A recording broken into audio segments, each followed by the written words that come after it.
bagi Allah, tiada yang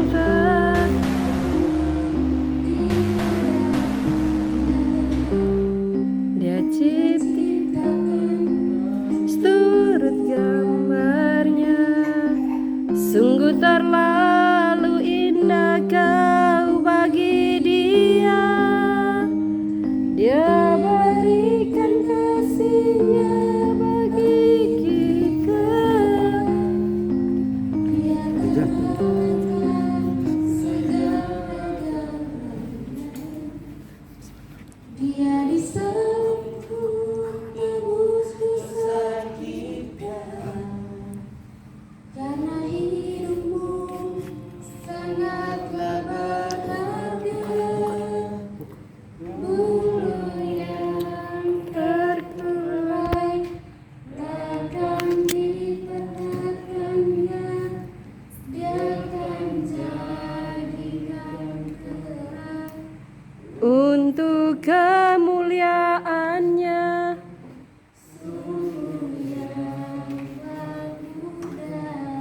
Takkan dipadamkannya, dia akan jadikan terang untuk kemuliaannya. Kita tambah satu lagu lagi dari adik-adik. Adik-adik ini lagu, ya adik-adik tahu. Lagu sekolah minggu juga bisa. Ini jangan main ini, jangan begini. Ayo adik-adik angkat. 1, 2, 3. Hidup ini adalah kesempatan. Hidup ini untuk melayani Tuhan. Jangan sia-siakan waktu yang Tuhan beri. Hidup ini hanya sementara.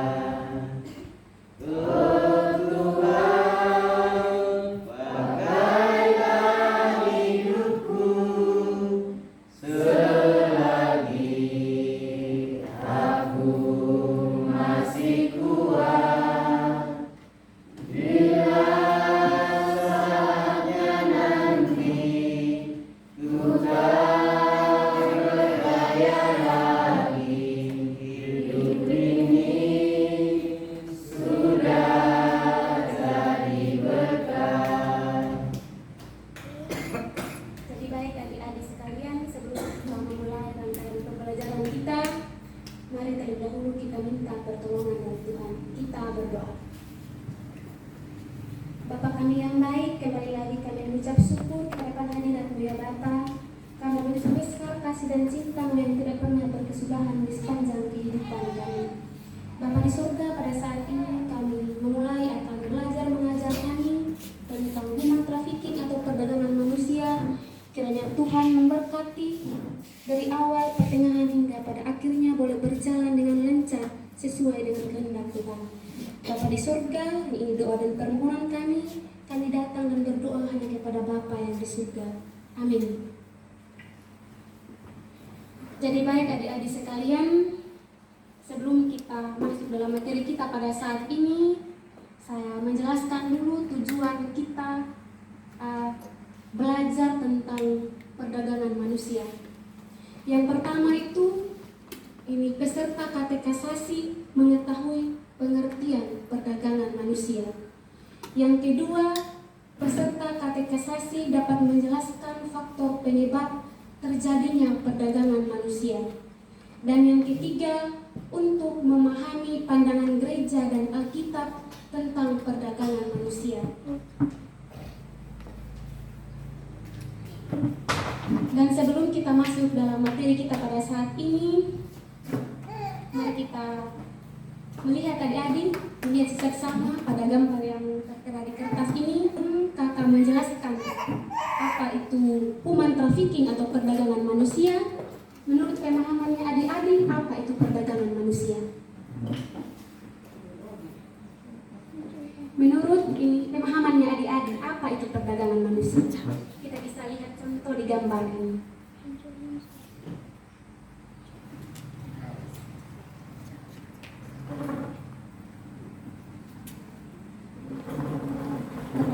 manusia menculikan.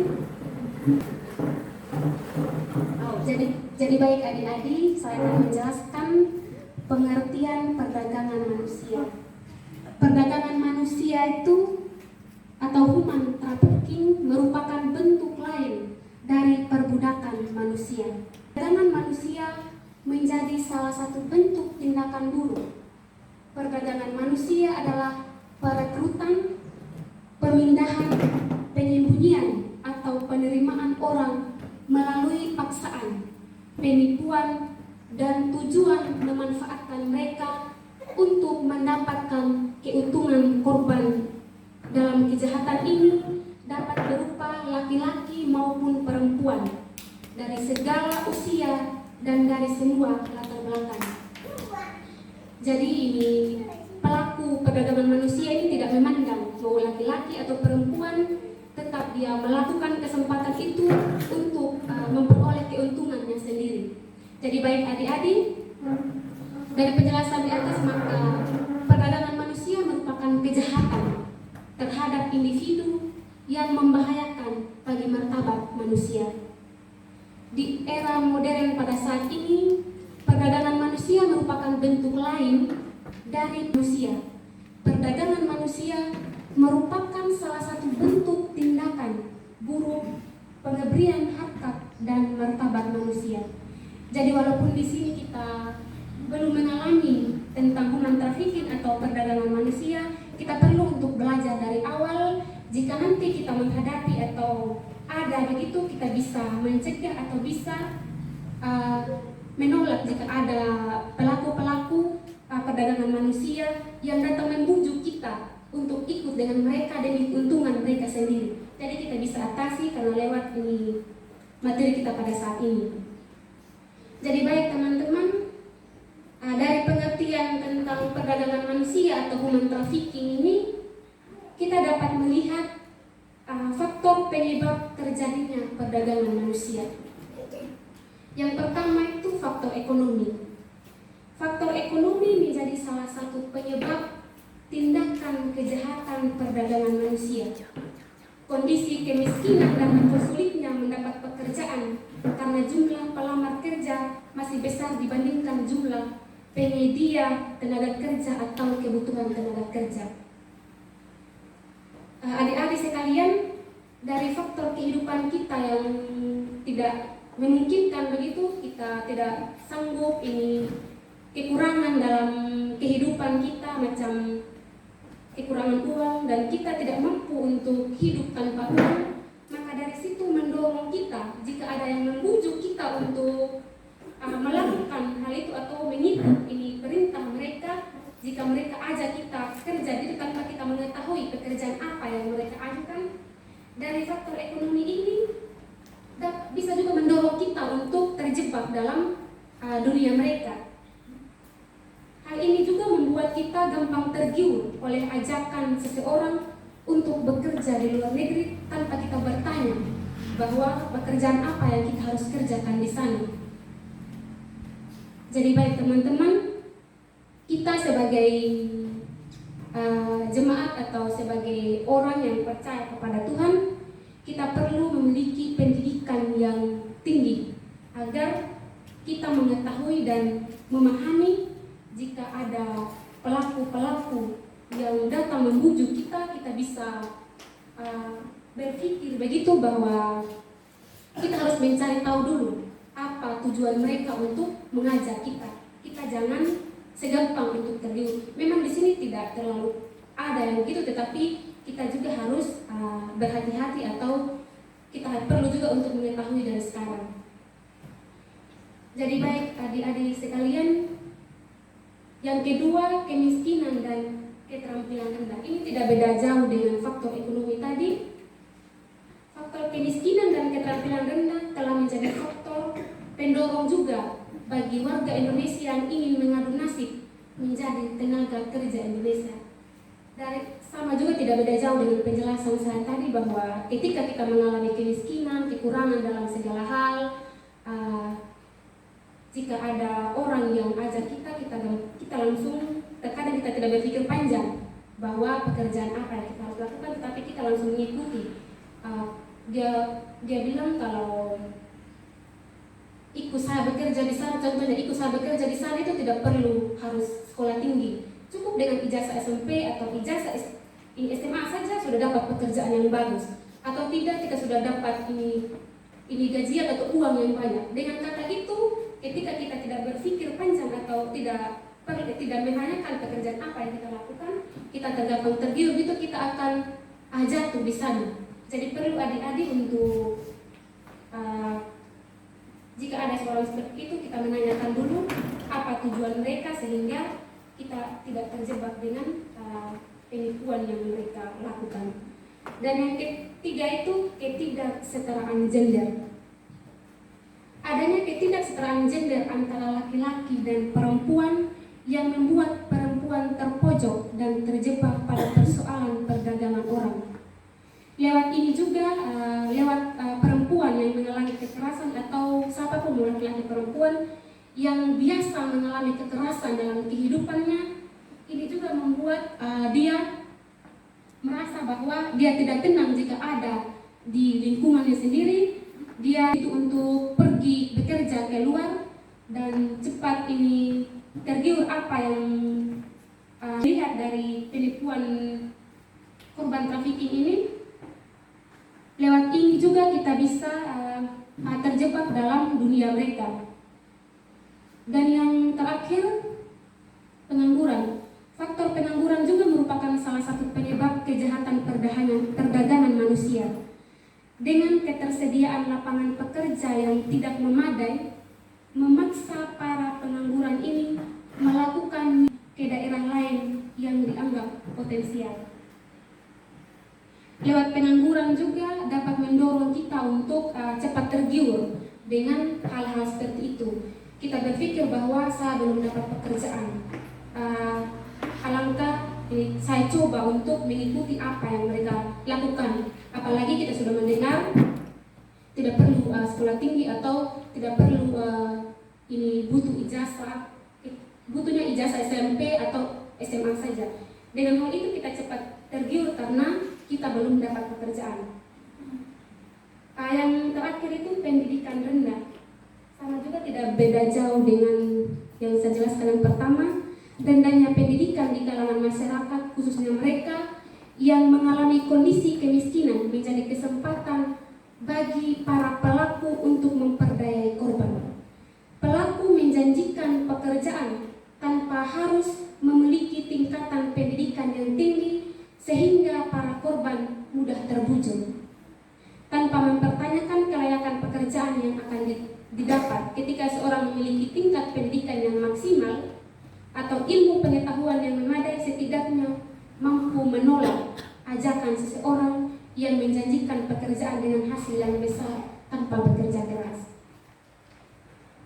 Jadi baik adik-adik, kita masuk dalam pandangan gereja dan Alkitab tentang human trafficking atau perdagangan manusia. Yang pertama itu pandangan gereja tentang kitab suci hanya menuliskan kisah-kisah yang secara tidak langsung mengarah pada perdagangan manusia. Salah satunya adalah kisah dalam Perjanjian Lama yang menceritakan saudara-saudaranya menjual Yusuf ke Mesir karena merasa iri pada Yusuf. Kita bisa lihat pada Kejadian 37 ayat 12 sampai ayat yang ke-36.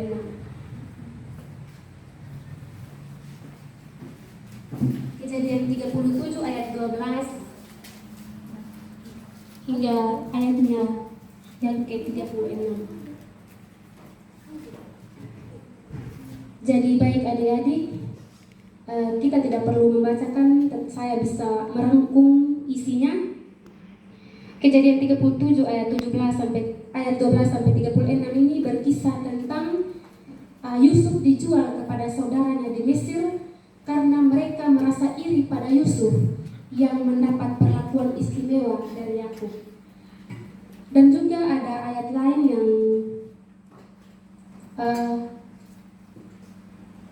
yang bisa kita lihat, Kejadian 21 ayat 9 sampai 21. Kejadian 21 ayat 9 sampai 21. Di sana juga dikisahkan Hagar merupakan budak dari Abraham dan Sarah. Karena Sarah tidak kunjung mendapat keturunan, maka ia meminta Hagar bersetubuh dengan Abraham dengan harapan bisa mendapatkan keturunan untuk Abraham dan Hagar. Tetapi setelah Hagar mengandung dan melahirkan anak, Sarah menjadi benci padanya. Hagar akhirnya melarikan diri bersama anaknya yang bernama Ismail. Yang terjadi pada Hagar menunjukkan bagaimana kehidupan seseorang yang dibeli sebagai budak. Dan hal ini Hagar tidak memiliki kendali atas tubuhnya, sebab tubuhnya menjadi milik tuannya. Ia hanya bisa menuruti perintah tuannya. Di saat yang sama, pemiliknya juga bisa memperlakukannya sesuka hati. Jadi baik teman-teman, dari berhadapan dengan dua contoh kisah tersebut, kitab suci secara jelas menentang praktik perdagangan manusia, sebab merupakan tindakan yang merendahkan martabat manusia.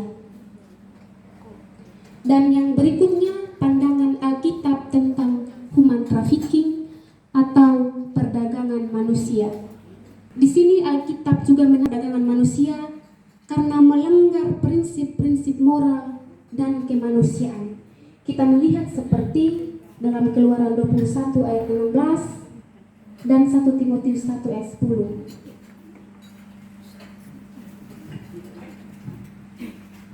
Keluaran 21 ayat 16. Adik-adik bisa salah satu tolong membaca Keluaran 21 ayat 16.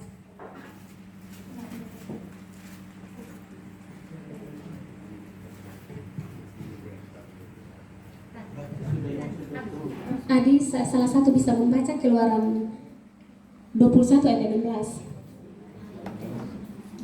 Siapa yang mencuri orang manusia, baik dia telah menjualnya, baik orang itu masih terdapat padanya, ia pasti dihukum mati. Dan saya minta adik-adik membaca 1 Timotius 1 ayat yang ke-10. Gantian lagi 1 Timotius 1 ayatnya yang ke-10. Bagi orang cabul dan pembulik, bagi orang penculik, bagi suatu yang bertentangan dengan ajaran sehat. Jadi baik adik-adik, terima kasih sudah membaca. Dari Keluaran 21 ayat 16 dan 1 Timotius 1 ayat 10 ini menunjukkan bahwa menyiksa atau menjual manusia dianggap sebagai perbuatan dosa yang serius. Pandangan Alkitab menekankan nilai-nilai keadilan, kasih, dan penghargaan terhadap martabat manusia. Dari tema kita pada saat ini, human trafficking atau perdagangan manusia, kita sudah melihat pandangan Alkitab dan gereja bahwa human trafficking atau perdagangan manusia itu dilarang atau tidak berkenan dalam pandangan Alkitab atau gereja. Jadi baik teman-teman, demikian materi kita pada saat ini. Apakah teman-teman sudah memahami atau belum? Jika ada pertanyaan, boleh diajukan.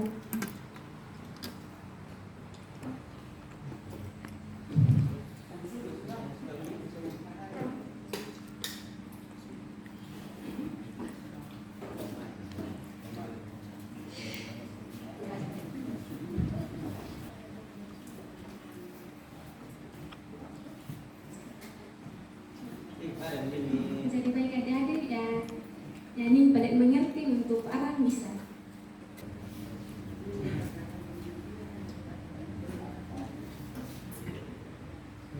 Sudah atau masih ada yang belum?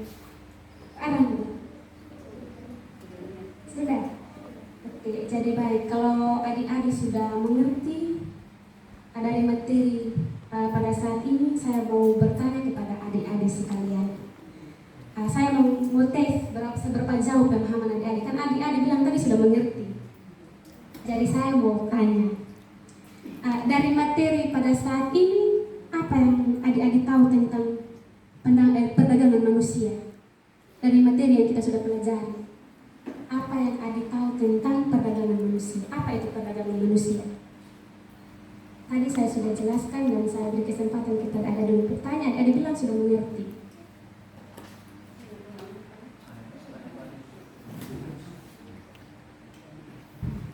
Apa itu perdagangan manusia?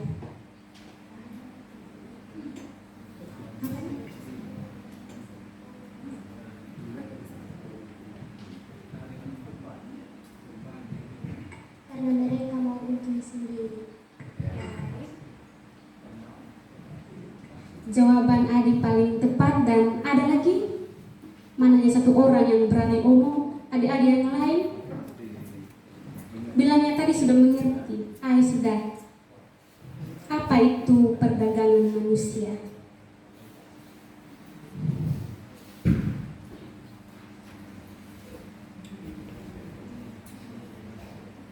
Berarti belum mengerti.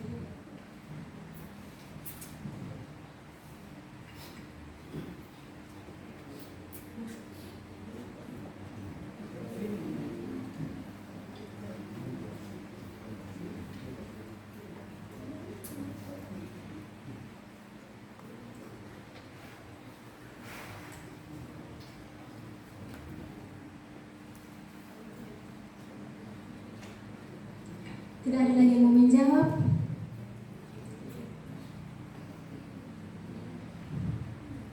Oke, saya bisa menjelaskan ulang.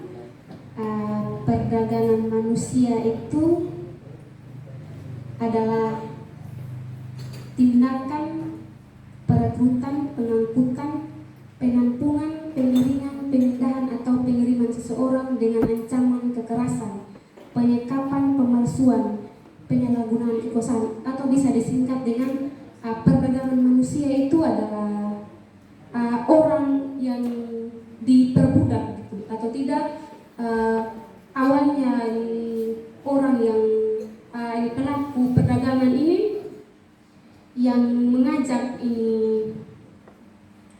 seseorang untuk mengikuti apa yang dia inginkan. Contohnya dia ingin memiliki uang yang banyak atau tidak, macam sebagainya, dan untuk memenuhi apa yang dia inginkan, bisa saja dia menyuruh adik-adik untuk bekerja demi keuntungan dia. Jika adik-adik dorang terima uang atau dari hasil pekerjaan adik-adik, bisa saja dia minta untuk dirinya sendiri. Jadi untuk itu kita perlu menolak dan tidak menerima jika ada yang mau melakukan itu dalam kehidupan adik-adik. Jadi baik, materi kita pada saat hari ini untuk menutupi segala rangkaian belajar mengajar kita, mari kita menyanyi dari lagu yang berjudul Kaulah Harapanku. Adik-adik tahu semua? Bukan dengan kekuatanku. Oke, kita bisa menyanyi bersama-sama. Bukan dengan kekuatanku ku dapat jalani hidupku, tanpa Tuhan yang di sampingku ku tak mampu sendiri.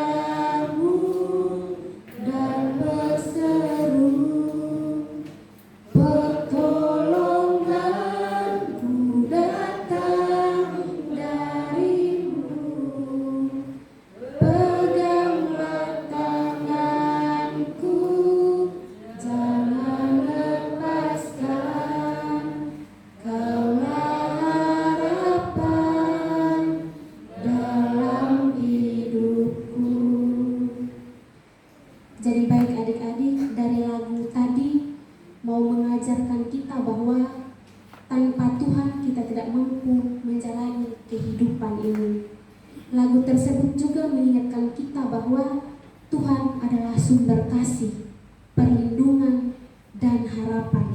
Dan Ia selalu siap untuk membantu kita dalam menghadapi kesulitan dan tantangan hidup. Untuk itu, marilah kita terus bersandar kepada Tuhan jika kita mengalami kesulitan dan tantangan dalam hidup kita.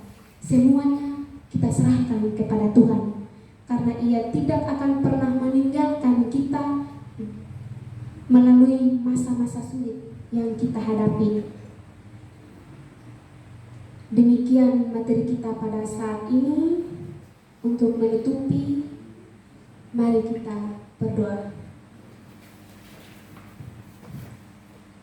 Bapa di surga, kami mengucap syukur kepada-Mu ya Tuhan, karena atas anugerah Tuhan kami boleh menyampaikan atau mendengarkan materi pada saat ini. Kiranya materi pada saat ini boleh memberkati kami, boleh kami pahami, boleh kami lakukan, atau boleh jika ada hal-hal yang tidak berkenan di hadapan-Mu, mari Tuhan ampuni. Bapa di surga, ini doa dan permohonan kami, hanya di dalam nama Anak Yesus Kristus kami datang dan berdoa. Amin. Jadi baik adik-adik, demikian pembelajaran kita pada saat ini. Selamat siang dan salam.